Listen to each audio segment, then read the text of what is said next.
Според Уставот, судот за прекршоци е дел од независната судска власт, а не одделение во Министерството за внатрешни работи, па полицијата да апси вработени. Гордана Јанкуловска и Министерството за внатрешни работи требало да се обратат до председателот на судот или до Републичкиот судски совет. Тие се должни да вршат надзор врз работата на судиите и нивната ажурност. Така е во нормални демократски држави.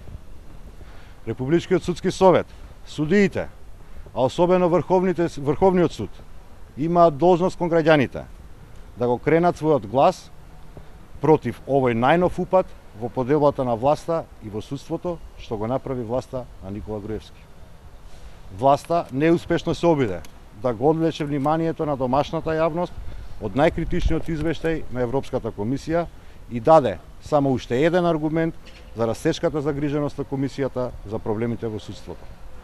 Во Република Македонија, каде што има селективна правда и нема разлика помеѓу државата и партијата, апсењето судии и судски службеници од страна на Министерството за внатрешни работи е само уште една потврда дека судството е инструмент на полицијата и извршната власт.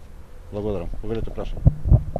Филе порача полицијата и власта да вратат политичкиот диалог во собранието. Што мислите? Филе порача Европската комисија во вчерашниот извештај порача многу други работи кои што се од фундаментален карактер. Значи од вчера официјално покрај ОПСЕ ОДИХР, значи не е само Социјалдемократскиот сојуз, значи покрај ОПСЕ ОДИХР и Европската комисија потврди дека темите кои што треба да бидат предмет на политичкиот диалог се оние истите кои што ги поставува Социјалдемократскиот сојуз на дневен ред.